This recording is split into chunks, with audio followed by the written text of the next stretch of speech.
naturaleza jurídica y poder encuadrarla dentro de hacer el análisis de cuál es la naturaleza jurídica del derecho de trabajo guatemalteco. Para eso recogí un análisis que hizo un estudioso, ¿verdad? Y dentro de eso, él manifiesta que existen eh, varias teorías, ¿no? Dentro de ellas menciona el tema de la, la naturaleza jurídica clásica que recoge la pública y la privada. En esta naturaleza clásica, cuando mencionan que la naturaleza de una norma es pública o publicista, es porque manifiestan que es una rama del derecho de trabajo o perdón, del derecho público, ya me estoy adelantando, derivado que pretende proteger a grandes mayorías. Y el fenómeno esencial de eso es que permite la intervención del Estado. Así es como se explica la naturaleza pública. Es decir, que pretende proteger a grandes mayorías y se es concebido como una rama del derecho público.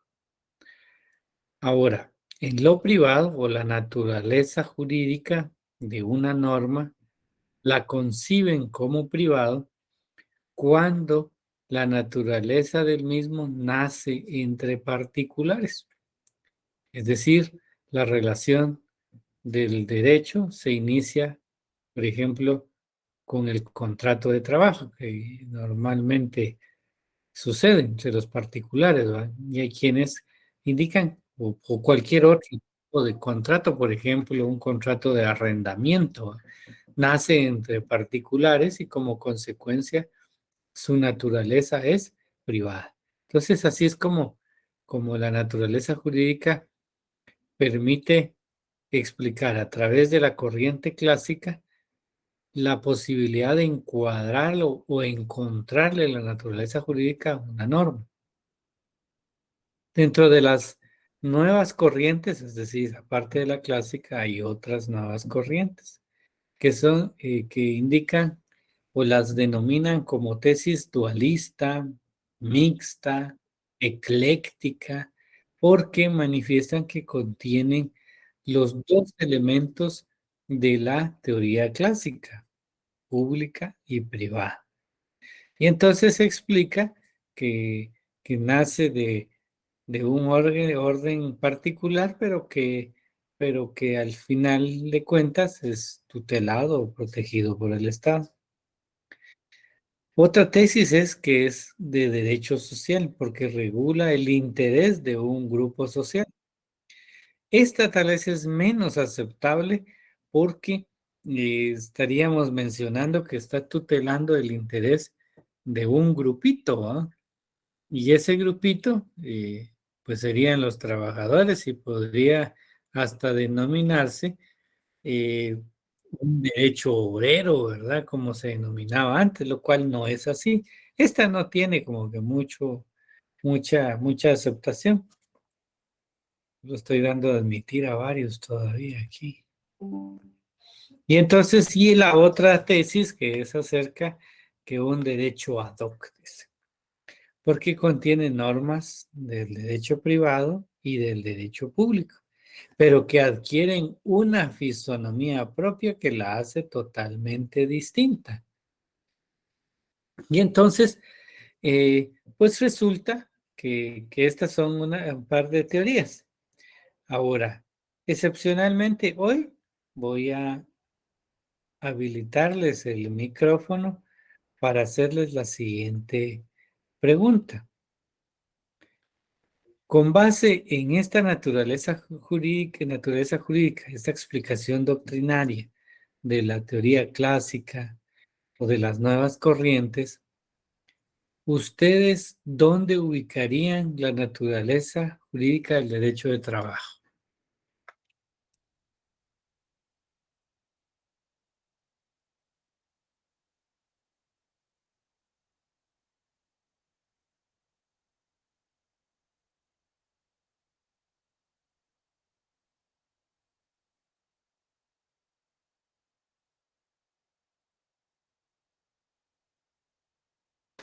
Buenas tardes, licenciado. Yo diría que en la nueva corriente, porque se dan ¿En cuál? relaciones tanto entre privados, en la tesis dualista, Ya. ecléctica, ajá, porque Ya. se da relación entre privados, pero también en ocasiones se requiere la intervención de lo público, del Estado. Y si yo le preguntara a usted, ¿y cuál es la naturaleza jurídica del derecho de trabajo en Guatemala? ¿Mantendría el mismo criterio?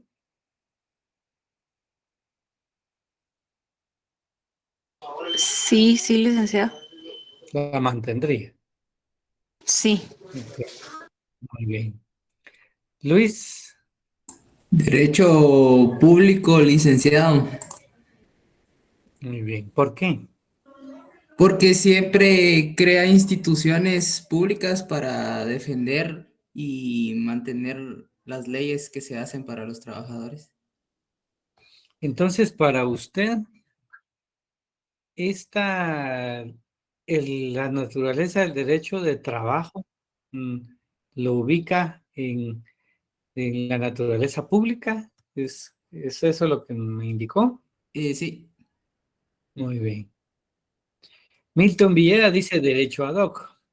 Diana Marisol, Buenas noches, licenciado. Yo lo ubicaría en la mixta porque tenemos tanto la protección del Estado, ¿verdad? Que nos permite tener a la gran mayoría el respaldo a través del Código de Trabajo, pero también se inicia a través de un contrato de la relación laboral, entonces es privado, entonces yo lo ubicaría en mixta. usted la ubicaría en mixta. Pero si yo le pregunto cuál es la naturaleza jurídica del derecho de trabajo guatemalteco, ¿mantendría su posición? Sí, licenciado. Muy bien. Respeto su posición. Bien. Gracias. Más no la comparto, dijo alguien, ¿verdad? No, sí, claro. Les voy a explicar por qué. Sí, Estoy yo estoy bromeando. una explicación. Eh, muy bien, vamos a ver a quién más le consulto. Dulce López.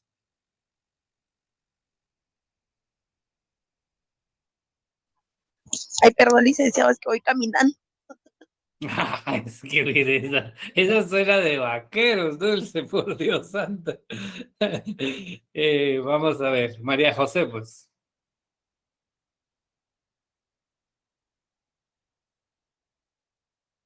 Víctor Cayash ha levantado la mano, dígame, Víctor. Buenas noches, yo pienso que a la clásica porque protege a las grandes mayorías y también tiene la intervención del Estado. La clase, muy bien. Bueno, ya los dejé participar un poquito, ¿verdad? Yo sé que estaban como nerviosos otros porque sabían que posiblemente les iba a preguntar, pero se salvaron los demás. Roberto Pir dice derecho privado porque al final que el Estado regula a través del Mintrao no logré terminar la lectura. A ver. Eh, el Estado regula a través del Mintrao, todo es normado por lo privado y no favorece al empleado como se cree y existe un contrato. Muy bien. Respeto su criterio, más tampoco lo comparto. Vean, les comento. Esta es una clasificación doctrinaria para explicar las teorías o corrientes sobre cómo descubrir la naturaleza jurídica de una norma. El derecho, la naturaleza jurídica del derecho de trabajo en Guatemala es totalmente pública. La razón es, una de las explicaciones básicas es que aunque nace en el seno privado, el Estado lo regula o lo protege. Pero eso da a entender, pareciera que es ecléctica. Pero resulta que el Estado, aún antes de celebrar el contrato de trabajo, ya está interviniendo. E interviene digamos, en la posición respecto a de cómo debe o qué requisitos debe contener un contrato. ¿Cuántos ejemplares? Las condiciones también, ¿verdad? Y entre otros asuntos, como por ejemplo el trabajo de menores, ¿verdad? El salario, la jornada, todo eso el Estado ya intervino y entonces su naturaleza jurídica es pública. Ahora bien, van a hacer una pequeña tarea. Tienen, primero, claro que tienen prohibido usar la bandeja para dar la respuesta. No quiero que den respuesta. Quiero que lo anoten en su cuaderno. Cuando dan la respuesta, provocan que alguien más no quiera buscar. Y lo que quiero es que agarren su código y empiecen a leer un poco.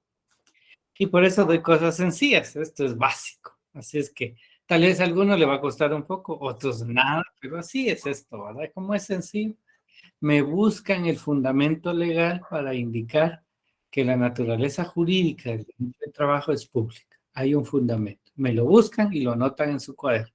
Y en la próxima clase yo les voy a preguntar. Bueno, Como aquí dijo, vemos. como dijo, perdone. A la gran Johnny, por Dios santo, ponga atención. Vea, van a buscar el fundamento legal en la ley que indique que la naturaleza jurídica del derecho de trabajo es pública. Gracias. Ok. Bueno, continuamos. Aquí hay otra clasificación. Puse porque, pero ahorita ya que expliqué un poco más amplio el tema anterior, la clasificación anterior, perdón, entonces ya puedo explicar un poquito más sencillo esto, porque dice, hay otra teoría, otra tesis donde dice doctrina de las relaciones jurídicas, le llaman así, porque hay de naturaleza del Estado y de naturaleza privada. Y en el Estado, porque, o estatal, ¿verdad? Porque los ciudadanos pagan impuestos y el Estado impone sus disposiciones, ¿verdad? Y el beneficio siempre es colectivo. En lo privado es dispositivo porque hay acuerdo entre particulares y beneficios particulares. Entonces, la doctrina de las relaciones jurídicas dice que es estatal o privado. Y entonces nosotros entendemos que es estatal porque ellos dicen porque el Estado, los ciudadanos tienen una función, pagar impuestos, ¿verdad? Y el Estado debe de imponer o disponer ciertas imposiciones que son para el beneficio de todos, lo que se traduce en público. O privado, que solo son beneficios particulares, ¿verdad? Cosa distinta en nuestro derecho de trabajo. La doctrina de la naturaleza de los sujetos, es decir, hay que descubrirla a través de su naturaleza, el Estado, que se encarga de reestructurar el Estado, y lo privado no participa en el ejercicio del poder público. Entonces se entiende que es también pública o privada. Eso es solo para conocimiento general, ¿verdad? Este último. Y lo dejo de último siempre porque me interesa que entiendan más las anteriores y ya luego en esto saben que son teorías, ¿verdad? Y esta teoría indica que es del Estado, es pública o privado, privado. Y la naturaleza de los sujetos es que hace el Estado, estructura el Estado, es pública, es del Estado. Y en este otro sector no participa en el poder público, es privado. Ahí se descubre la naturaleza jurídica, que no es más que decir pública o privada. Fuentes del derecho de trabajo. Tenemos las fuentes tradicionales de la ley, las fuentes formales y las fuentes específicas del derecho de trabajo.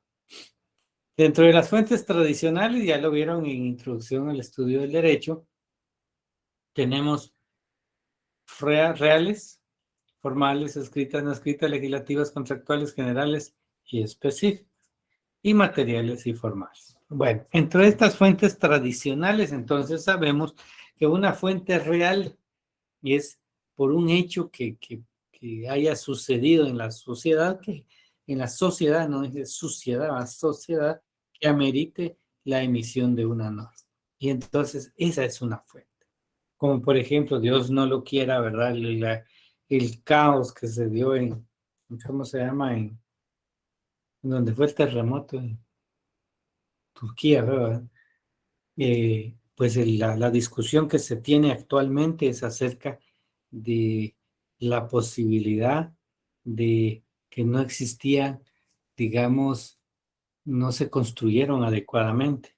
Se rompieron algunas normas a través de ciertas exenciones y exenciones que dieron. Y entonces hoy lo que está generando allá es la posibilidad no solo de sancionar, sino de poner más seguridad a las construcciones. Y entonces ese es un hecho real lamentable, ¿verdad? Que permitió que o va a permitir que se vayan a crear nuevas normas. Por eso se llama normas reales.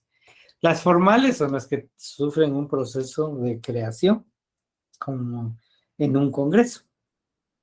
Las escritas y no escritas son clasificaciones, ¿verdad? Escritas y no escritas, las escritas son las formales, ¿verdad? Sufrieron un proceso de ley, de creación. Las no escritas, que son, pues, como el derecho consuetudinario. La legislativa, que nace del Congreso de la República. Contractuales, que nace de un contrato, ¿verdad? Y entonces se obliga a las partes. Generales y específicas, hay normas generales y hay normas específicas. Y materiales y formales, que sería la otra clasificación, que incluye todo, ¿verdad? Porque dice las materiales, bueno, hay una fuente material que es como la real, ¿verdad? La que acabamos de explicar. Y las formales, que sufren todo un proceso de creación de ley.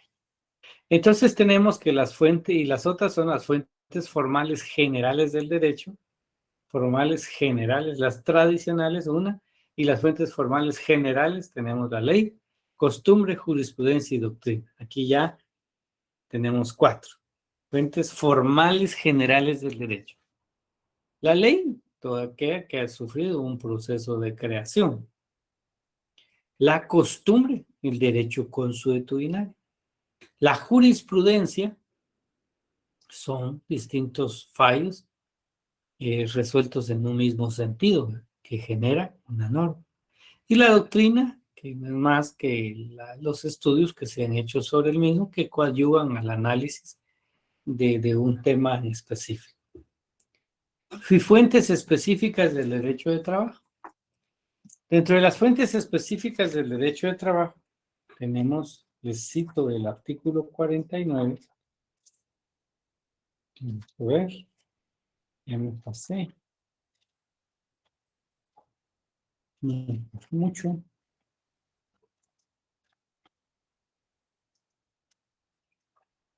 (49) Pacto colectivo de condiciones de trabajo. Ese es el que se celebra entre uno o varios sindicatos de trabajadores y uno o varios patronos, o uno o varios sindicatos de patronos, con el objeto de reglamentar las condiciones en que el trabajo deba prestarse y las demás materias relativas a esto. Es decir, dice, el objeto es reglamentar las condiciones en que el trabajo deba de prestar.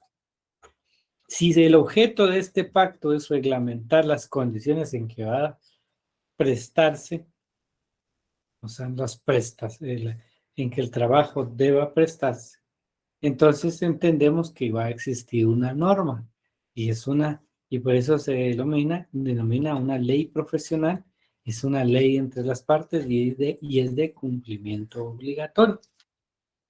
Veamos el 54. Pacto colectivo de industria, de actividad económica o región determinada. Para que el pacto colectivo se extienda con fuerza de ley para todos los patronos y trabajadores, sindicalizados o no, de determinada rama de la industria, actividad económica o región del país, es necesario, literal A, que se haga constar por escrito en 3 ejemplares, uno para cada parte y otro acompañarlo junto con la solicitud que habla el inciso D. Cualquiera de las partes, que cualquiera de las partes dirija una solicitud escrita al Ministerio de Trabajo y Previsión Social. ¿Para qué? Si el organismo ejecutivo lo cree conveniente, declare su obligatoriedad extensiva. Voy a hacer un paréntesis y voy a regresar al Pacto Colectivo de Condiciones de Trabajo regulado en el 49. Este pacto se le denomina como un pacto ordinario, el que se celebra en una empresa y no trasciende, queda dentro de la empresa. En cambio, el pacto colectivo de industria puede ser firmado por un sindicato, 2 sindicatos, 3 sindicatos, uno o varios empleadores. Y entonces, cuando ellos firman esto, tienen no solo les va a ser obligatorio para ellos, sino les abre la posibilidad para que ese mismo pacto se extienda a toda una industria, aun cuando ellos no sean propietarios, sino que sea la industria en general. El objetivo de este caso sería que si las empresas o las industrias que ya firmaron ese pacto están dando mayores beneficios a sus trabajadores, va a provocar que estén en desventaja comercial con otras de la misma actividad económica. Y entonces por eso es que da la posibilidad que lo sometan a consideración del Ejecutivo para que el mismo tenga obligatoriedad para toda la industria o actividad económica. El 57.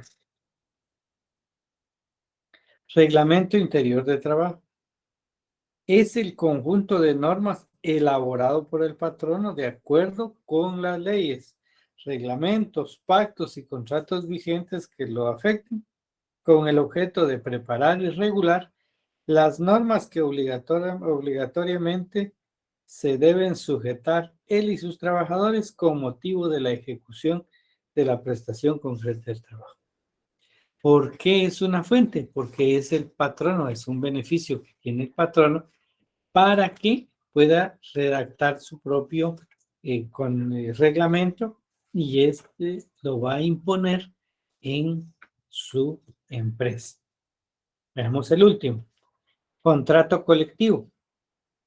Contrato colectivo de trabajo es el que se celebra entre uno o varios sindicatos de trabajadores y uno o varios patronos, o uno o varios sindicatos de patronos, por virtud del cual el sindicato o sindicatos de trabajadores se comprometen bajo su responsabilidad a que algunos o todos sus miembros ejecuten labores determinadas mediante una remuneración que debe ser ajustada individualmente por cada uno de estos y percibida de la misma forma. Solo para que entiendan, esto es materia de derecho colectivo y lo vamos a desglosar en su oportunidad, no ahora. Pero para que entiendan, un contrato colectivo es como un contrato individual. Es decir, en el contrato individual nos van a decir cómo vamos a ejecutar las tareas o qué vamos a hacer con las tareas. Y la diferencia entre uno y otro es que el individual, el contrato individual, pues su nombre lo indica, va a ser celebrado entre el patrono y el trabajador. El colectivo lo va a ser celebrado por el patrono y el sindicato. El sindicato va a representar a los trabajadores y el objetivo es que tengan mejores condiciones. Y entonces, al celebrarse estos instrumentos, se convierten en obligatorios. Y entonces por eso se les llama fuentes específicas del derecho de trabajo. El siguiente tema es la jerarquía de aplicación supletoria de las fuentes del derecho de trabajo. Con esta jerarquía debemos de entender las fuentes supletorias, ¿verdad? Ya las tenemos ahí. Y entonces, ¿cómo aplicamos estas fuentes? Primero, se aplican los principios específicos del derecho de trabajo. Seguidamente, si con los principios no podemos resolver el problema, entonces nos vamos a la equidad, la costumbre, los usos locales en armonía con los principios del derecho de trabajo. Esa es como una segunda oportunidad, ¿verdad?, de poder resolver un conflicto cuando no podemos resolverlo con los principios del derecho de trabajo. Y luego, si no logramos con la equidad y la costumbre de los usos locales, nos vamos a los principios y leyes del derecho común, como los siguientes. Mala aplicación de la ley no crea precedentes. Las disposiciones especiales prevalecen sobre las disposiciones generales. El interés social prevalece sobre el interés particular. Y la deficiencia de las leyes comunes se suplirán con lo que preceptúa la ley del organismo judicial y las leyes que tengan aplicabilidad también. Bueno, entonces, esa es la jerarquía de la aplicación supletoria de las fuentes del derecho de trabajo. Así es como lo vamos a aplicar. Primero los principios, segundo la equidad, luego los principios del derecho común, ¿verdad? Y entonces para resolver un caso concreto. Interpretación del derecho de trabajo. Ya has visto las fuentes, ya entendemos, tenemos más claro. Entonces ahora, ¿cómo se interpreta el derecho de trabajo? ¿Cómo se descubre el espíritu de la ley? Partiendo de lo que el legislador quiso imponerle. Entonces, para eso tenemos una interpretación gramatical que lo utilizamos normalmente cuando no entendemos el significado de una palabra. Y entonces nos vamos al diccionario de la Real Academia Española y ahí podemos encontrarle el sentido literal a este término. Una interpretación lógica es respecto a hacer un análisis del contexto general para poder concluir en un análisis que tenga coherencia con todo el tema o todas las normas de manera contextual.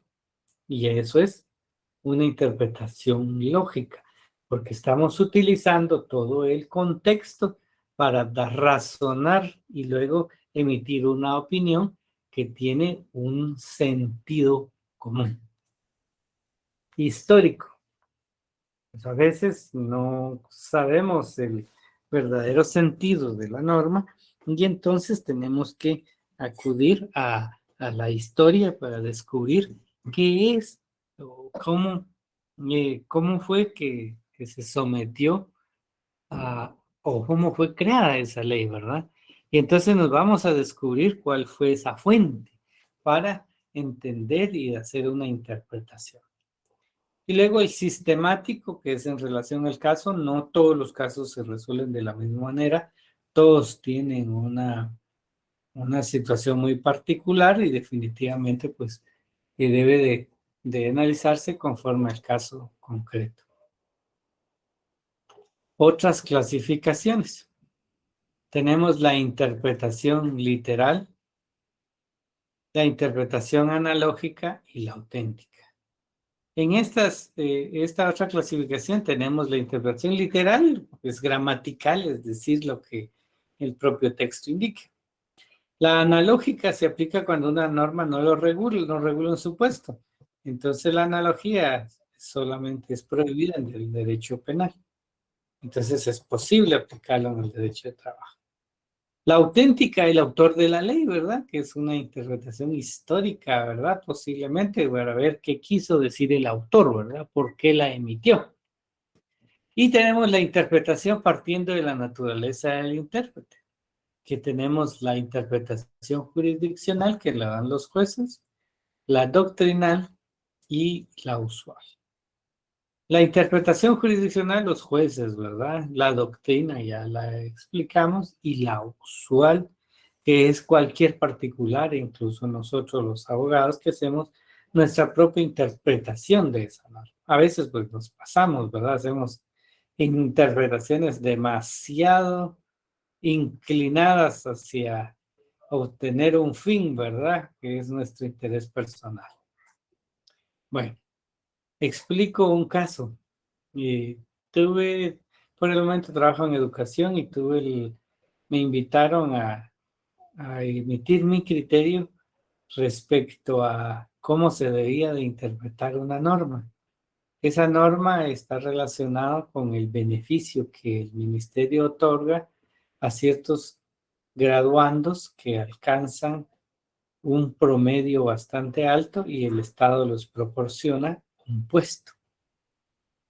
Entonces, esos puestos, esa norma establece que se le otorgará a los estudiantes que hayan alcanzado el promedio de 90 por los 3 años que duró la carrera. Si ha alcanzado eso, pues se le otorgará el puesto. Resultó que en esa reunión aparecieron congresistas, yo no lo sabía, y cuando yo externé mi opinión indiqué, y primero explico cuál era el problema. Pues el promedio de 90 en los 3 años. Y resultó que los diputados traían a una persona que sumando los 3 años tenía promedio de 90. Pero en cada año, en uno de ellos tuvo 88, en uno 92, en otro, digamos, 96, ¿verdad? El otro tuvo como 80 y pico. Pero sumando da 90. Y ellos decían, la ley dice así, los 3 años, y aquí lo comprobamos. Y entonces me preguntan, ¿cuál es la opinión? Mi opinión les dije, bueno, en el sistema educativo nacional, las promediaciones son anuales por ciclo lectivo. La lógica me indica y me orienta a emitir un criterio respecto a esa manera en que se viene realizando, y es de manera anual. Como consecuencia, no puede existir una interpretación en la cual se sumen los 3 años y sobre esa se obtenga el promedio principal. Bueno, no estuvieron de acuerdo, ¿verdad? Y me dijeron que no, al final de cuentas existe una laguna legal ahí. Y entonces debemos de buscar una mejor interpretación o alguien que tenga, explicaron ellos, la competencia para poderlo. Bueno, dije, pero resultó que no era una ley, era un acuerdo interno. Y como consecuencia los dueños éramos nosotros. Nosotros le damos la interpretación oficial, ¿verdad? No podía el congresista venir y decirnos, cambie la interpretación, no me gusta, ¿verdad? Porque era una norma interna. Nosotros éramos los dueños y debíamos de dar la interpretación. Y entonces esa es una interpretación auténtica, porque nosotros la estábamos dando con base en el criterio de la propia norma que fue emitida por el propio ministerio. Explico eso para que vean ustedes cómo es que funciona la interpretación, y lo mismo sucede en el derecho de trabajo. Igual funciona. De suerte que esta norma, a pesar de que era académica, generaba un derecho de trabajo porque estaban concediéndole un puesto. Entonces sí se adapta muy bien a este tema. Esto es en cuanto a la interpretación. Como hablamos de la interpretación, ya han escuchado ustedes una regla famosa en el derecho de trabajo, que es el indubio pro operario. Es una regla de interpretación o principio indubio pro operario. Este criterio establece que el juez o el intérprete para elegir entre varios sentidos de una norma, debe elegir la que más favorece al trabajador, ¿no? Entonces, eso es cuando existen varios sentidos de una norma. Condiciones: que exista una duda sobre el alcance de la norma, que no esté en pugna con la voluntad del legislador. Solo cabe cuando realmente la norma puede ser interpretada de diversas maneras y cuando existe duda. No es para corregir la norma, no es para integrarla, o bien cuando se pretenda encontrar el verdadero sentido dentro de estos. Es decir, no se puede hacer una integración, sino que en sí solo se debe de buscar dentro de esos distintos sentidos que nos da la norma, la que más favorece. Eso es únicamente. Y la clave que no esté en pugna con el legislador.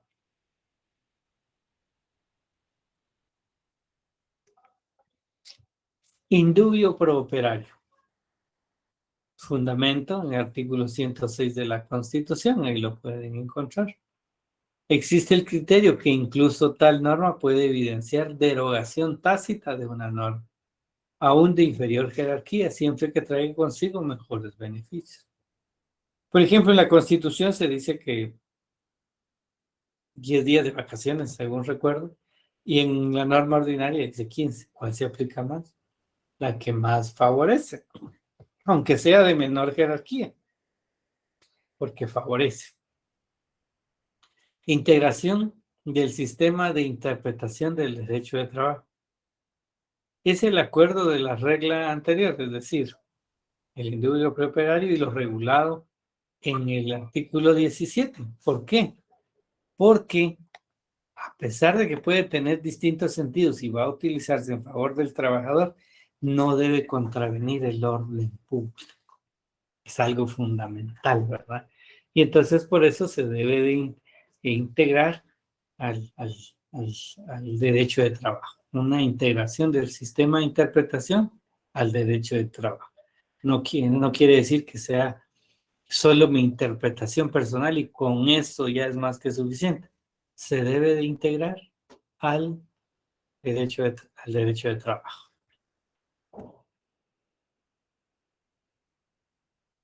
Bueno, ahora sí, abro el micrófono para ustedes con las dudas que tengan sobre este tema.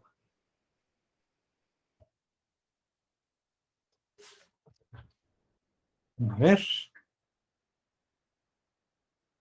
decía mi maestra en son de chiste, ¿me oyeren? Sí, ¿me entendieren? A saber, decía.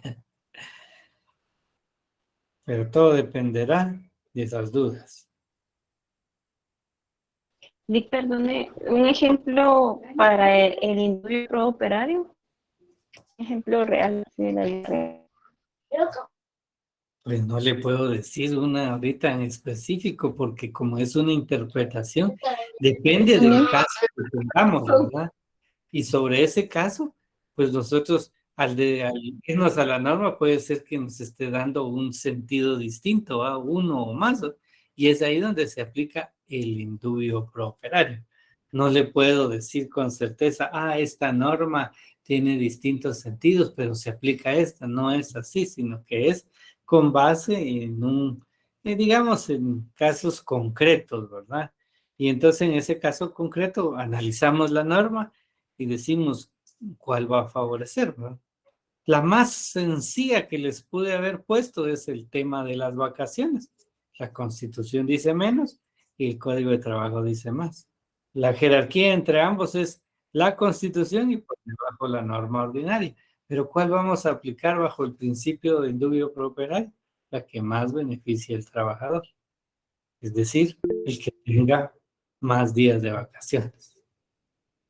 Francisca. Ya entendí. Buenas tardes, licenciado. Buenas noches. En ese caso, ¿qué sucede si la Constitución dice menos y la ordinaria dice más y jerárquicamente se debería de tomarlo de la Constitución? Francisca, no me puso atención. Ese es el chiste del indubio pro operario. Se va a aplicar la norma que más favorece. ¿Cuál favorece? Sí, pero entonces ahí ya no tomamos en cuenta el orden jerárquico, no importa que sea la Constitución lo que lo dice. Claro, así es como Ok. funciona el derecho de trabajo. Ok, gracias. Bueno, ¿alguien más?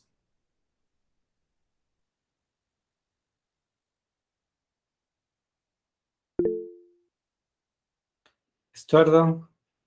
Buenas noches, Lick. En este caso se podría hacer un ejemplo de cuando la ley favorezca más arreo, ¿verdad? Miren, eso es para el derecho penal. El derecho penal tiene su principio, su regla de interpretación indubio pro reo. En el derecho de trabajo también tenemos nuestra interpretación que se denomina regla de interpretación o principio indubio pro operario, que es lo mismo.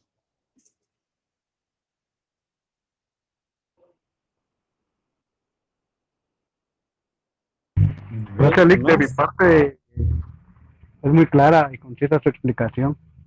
Ok, le agradezco.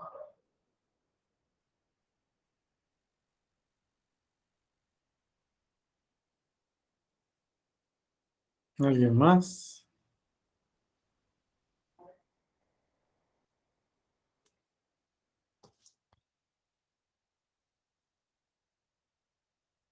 Ujú. Todo para mejorar las condiciones del trabajador, mencionaron ahí, es correcto.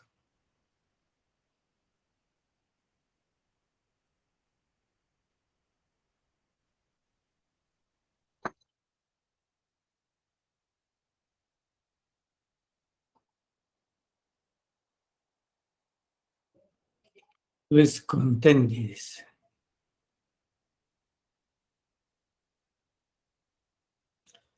Podría emplearnos un ejemplo del derecho ad hoc. Ay, ay, ay, por Dios santo, hombre. Son tesis, chicos, donde dicen, explican la naturaleza jurídica. En el derecho ad hoc dice que no importa que nazca en una posición, pero una vez que nace, adquiere una fisonomía propia. Es una tesis nada más, le llaman derecho ad hoc. Ellos no le van a llamar de naturaleza pública o privada, sino le llaman derecho ad hoc. Solo es una explicación. Correcto, David.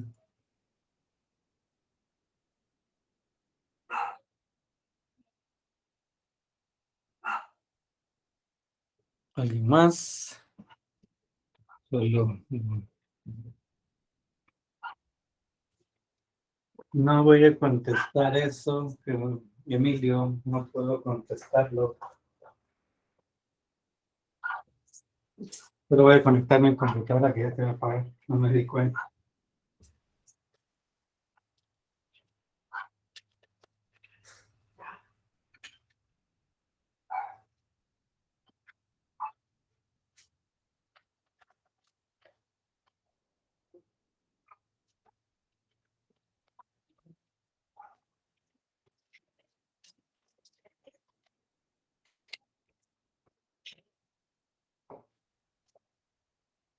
Bueno, ya la conecté porque ya estaba al filo. Sí, pues un momento de un apagón en la cámara, ya me estaba avisando. Vamos a ver qué escribieron aquí. ¿Es bueno sindicalizarse? No voy a responder eso. Depende de qué lado estés, el empleado del empleador, dice Roberto Pirir.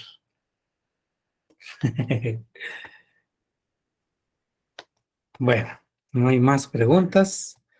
Entonces, nos vemos, si Dios lo permite, el día lunes. Descansen, Gracias, feliz licenciado. noche. Feliz noche. Buenas noches. Buenas noches, Feliz, gracias Buenas por noches. la clase.